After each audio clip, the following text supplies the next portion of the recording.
안녕하세요, 이가은입니다. 제가 이렇게 신난 이유가 있어요.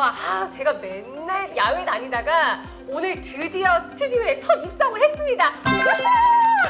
오늘 제가 더 신난 이유가 있어요. 맨날 이렇게 솔로로 이렇게 촬영을 하다가 오늘은 커플이 됐습니다. 타이어로 일어나는 교통사고에 대해 알려줄 우리 김지훈 변호사님 모시고 함께 이야기 나눠볼게요. 변호사님, 안녕하세요. 네, 안녕하세요. 이게 교통 전문 변호사라고 하니까 조금 생소한데요. 이 교통 전문 변호사에 대해서 간단하게 소개 좀 부탁드릴게요. 네. 교통 전문 변호사는 자동차, 자전거 등 도로 위에 다양한 탈 것들이 있잖아요. 네. 이것들과 관련된 교통사고, 그리고 그 사고로 인해 발생하는 민사, 행정, 형사 사건들을 담당하는 변호사입니다. 변호사님, 그럼 혹시 우리 여름철에는 어떤 사고들이 많이 일어나나요? 오늘 오신데 너무 덥지 않으셨어요? 저 지금 녹아내릴 것 같아요. 그렇죠. 무더위가 푹푹 찌다가 갑자기 또 비가 내리기도 하고요. 네. 이렇게 날씨가 굉장히 다양하게 변하다 보니까 사고 네. 발생 위험도 높고, 네. 그리고 또 본격적으로 휴가 시즌이잖아요. 네. 휴가 때 사람들이 장거리 여행을 많이 떠나다 보니까 네. 운전하는 시간들도 많아지고 교통량도 늘어나서 교통사고가 많이 일어나는데, 특히나 빗길 미끄럼 사고, 뭐 펑크 사고 이런 것들이 많이 일어납니다. 그럼 변호사님께서 진행하신 사건 중에 이 타이어 관련 사고가 있다면 말씀 좀 부탁드릴게요. 제일 가장 기억에 남는 사건 중에 하나는 귤을 배송하는 화물트럭 기사가 있었어요. 네. 근데 이 화물트럭 운전자가 늦은 밤 빗길 운전을 하고 있었어요. 교차로 우측에서 택시가 신호위반을 하면서 오는 거예요. 평소라면 네. 제동을 해서 피할 수가 있었을 텐데 네. 이 트럭 기사가 과속을 한 것도 아니었습니다. 제한 속도를 준수하면서 달리고 있었는데도 빗길이기 때문에 제동을 제대로 하지 못하고 결국 택시와 부딪힌 거죠. 네. 택시 기사와 승객분 2명이 모두 사망했습니다. 또 이게 사망 사고로 이어졌다 네, 보니까 맞아요. 너무 안타까웠을 것 같아요. 그러면은 빗길 미끄럼 사고랑 관련해서 말씀해 주셨으니까 이 빗길 미끄럼 사고와 관련해서 한번 이야기를 더 자세히 나누어 보겠습니다. 네.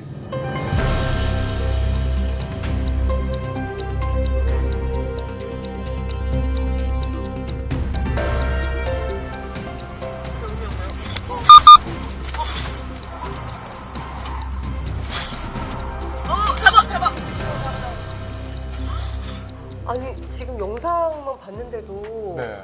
와, 이게 빗길 사고가 이렇게 무섭구나, 그거를 느낄 수가 있고 진짜 심장이 다 떨리고 너무 무섭네요. 맞아요. 저도 이 영상을 보고 되게 놀랐었는데 네. 이 고속도로 이제 시속 100km 제한 도로에서 98km로 달리고 있었어요.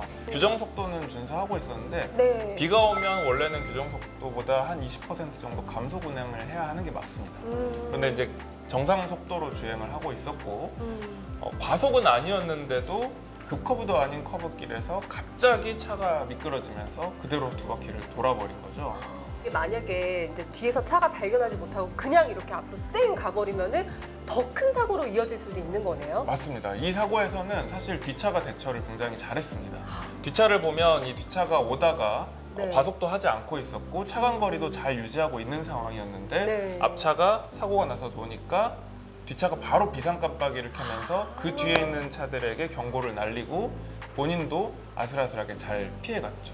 만약에 이제 연쇄 충돌이 일어났을 때 과실 비율이 어떻게 되나요? 네, 빗길이나 아니면 겨울철 블랙아이스 현상 때문에 차가 미끄러지는 사고가 많이 일어나는데 특히나 고속도로, 뭐 다리가 있는 그런 구간에서 사고가 일어나게 되면 굉장히 큰 사고로 이어질 가능성이 높습니다. 네. 그래서 연쇄 추돌로 이뤄지는 경우가 많은데 그 맞아요. 과실 비율을 정답이 있다라고 말씀드리기는 어렵고 상황에 따라 다르겠지만 간단하게 말하면 뒷차가 바로 앞차 책임을 지고 그 차는 또 그 앞차 책임을 지고 이렇게 생각하시면 어느 정도는 편합니다. 대부분의 경우에는 뒷차의 과실이 더 크게 인정이 됩니다. 왜냐하면 우리 도로교통법상 안전운전 의무에는 전방 주시 의무가 있고 그리고 차간 거리를 또 유지해야 하는 그런 의무도 있습니다. 네. 그러니까 쉽게 말해서 앞차가 브레이크가 아니더라도 네. 눈이나 비 때문에 미끄러지는 상황까지도 예견해서 그 정도의 안전거리를 유지해야 한다. 네, 그렇다면 무조건 뒷차에만 잘못이 있고 앞차는 아무 잘못이 없느냐? 네. 그건 또 아닙니다. 네. 앞차도 당연히 과속을 했다든지 아니면 주의의무를 위반해서 사고의 원인을 굉장히 크게 제공을 했다면 과실 책임을 지고 또한 사고가 발생했는데도 후행 조치를 하지 않고 차를 그냥 방치했다든지 네. 뒷차에게 경고를 하지 않는 뭐 그런 행동들이 있으면 앞차도 과실 책임을 지게 됩니다. 아, 이게 또 과실 비율을 따지다 보니까 굉장히 네. 또 재판할 때 되면은 어렵겠네요. 맞아요. 아, 그러면은 이렇게 여름철에 이 빗길 사고가 일어나는 대표적인 원인이 있을까요? 다양한 원인이 있겠지만 빗길 사고는 대부분 수막 현상이라는 현상 때문에 일어나는데 네. 그 가장 크게 영향을 미치는 요소가 타이어 마모입니다.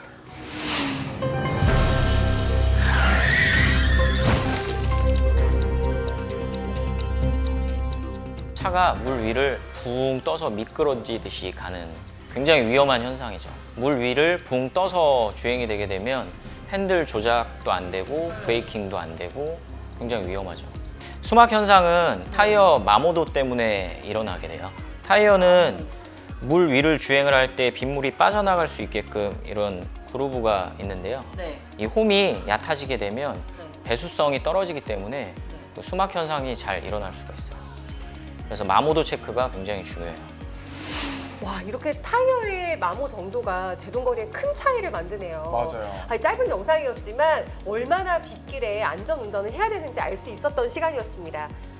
장마철 빗길 교통사고 예방 타이어 점검에서 시작됩니다. 변호사님, 여름이면 빗길 미끄럼 사고랑 함께 또 타이어 폭발 사고가 해마다 발생하는 것 같아요. 맞아요. 얼마 전에 한 대형 보험사에서 조사한 결과에 따르면 낮 기온이 30도 이상 올랐을 경우에 타이어 펑크 사고가 무려 60%나 증가한다고 합니다. 왜냐하면 온도가 30도가 올라가면 아스팔트는 더 달궈져서 훨씬 뜨겁거든요. 네. 70도까지는 올라간다고 합니다. 이렇게 아스팔트 기온이 올라가면 그 타이어와 아스팔트가 만나는 이 접지부의 기온도 순간적으로 확 올라가게 되죠. 이 접지부의 온도가 올라가면 타이어 안에 있는 공기가 또 데워져서 뭐 팽창한다든지 네. 이제 이런 원리 때문에 공기압에 따라서는 타이어가 그대로 폭발해버리는 그런 사고가 발생합니다. 이렇게 여름에 사실 한번 잊을만 하면 또 발생하는 게 도로 위 폭발 사고인데요. 어떤 사고들이 있었는지 함께 알아볼까요?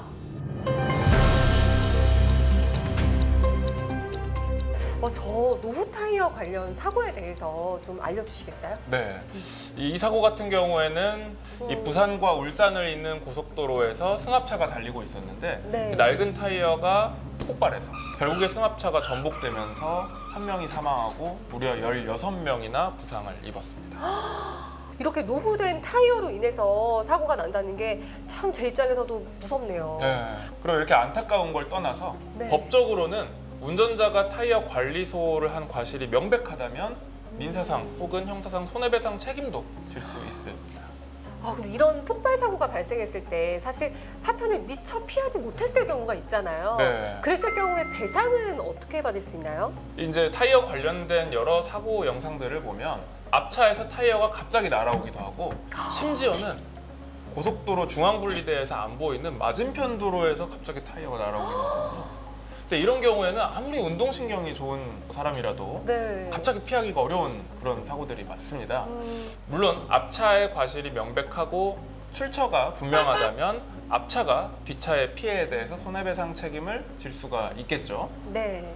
민사상으로는 뒤에 따르던 차가 규정 속도를 잘 지키고 차간 거리도 잘 유지하고 있다면 민사상 손해배상 책임을 받을 수가 있습니다. 낙하물의 출처가 불분명한 경우도 있습니다. CCTV가 없는 경우도 있고 그리고 시간이 너무 지나서 찾기가 어려운 경우도 있거든요. 이럴 때는 도로의 관리 주체가 책임을 집니다. 그래서 민자도로 같은 경우에는 도로의 관리회사, 그리고 국가도로 같은 경우에는 국가나 지방자치단체가 국가배상법에 따른 영조물 책임을 지게 됩니다. 한 가지 더 있는데 네. 앞차가 적재물을 제대로 관리하지 않아서 사고가 난 경우라면 12대 중과실에 해당해서 민사뿐만이 아니라 형사 책임을 지고 전과자가 될 수도 있습니다. 어머. 그러니까 와. 항상 주의하셔야 됩니다. 이게 그냥 단순히 면허 따고 운전만 잘하면 되는 게 아니고 정말 많은 부분에 신경을 써야 되겠네요. 그럼요. 따고 난 다음이 더 중요하죠. 빗길 교통사고 우리 모두 안전하게 예방해요. 오늘 이렇게 변호사님과 이야기를 하다 보니까 제 머릿속에 단어가 딱 하나 떠오르는데요. 안전불감증. 사실 저도 그렇고 제 주변 지인들도 그렇고요. 이렇게 설마 저 사고가 나한테 일어나겠어? 맞아요. 이런 생각들을 많이 하고 사는 것 같아요. 그래서 그런데 이렇게 빗길 미끄럼 사고나 아니면은 타이어 뭐 펑크 사고 예방하기 위해서는 어떻게 해야 될까요? 근데 우리나라의 강수량 대부분은 여름철 장마철에 집중되잖아요. 네. 이런 장마철 집중호우가 사고를 굉장히 많이 유발하는 요인이 되는데 이럴 때일수록 특히 안전수칙을 미리 알아두고 평소에 관리를 잘하는 것이 중요합니다. 그럼 변호사님, 우리 빗길 사고 예방을 위해서 안전운전 수칙이 또 따로 있을까요? 그럼요. 빗길 미끄러짐 사고와 펑크 사고를 예방하기 위해서는 첫째, 절대 과속을 하시면 안 되고 둘째, 전조등을 켜고 와이퍼 관리를 잘 하셔야 됩니다. 셋째, 앞차와의 차간 거리를 충분하게 유지해 주시고 넷째로 타이어의 마모 상태를 확인해서 타이어 마모가 됐다면 꼭 교체를 해주셔야 됩니다. 그리고 마지막으로 타이어의 적정 공기압이 어느 정도인지를 확인하신 다음에 적정 공기압을 반드시 잘 유지해 주셔야 합니다. 오늘 변호사님과 함께 빗길 안전운전 수칙을 알아봤는데요. 저희와 함께 해준 우리 구독자분들도요. 에이, 설마 저 사고가 나한테 일어나겠어 하지 마시고요. 안전수칙 잘 지키셔서 올여름엔 더욱더 안전한 여름 보내시기 바랍니다. 감사합니다.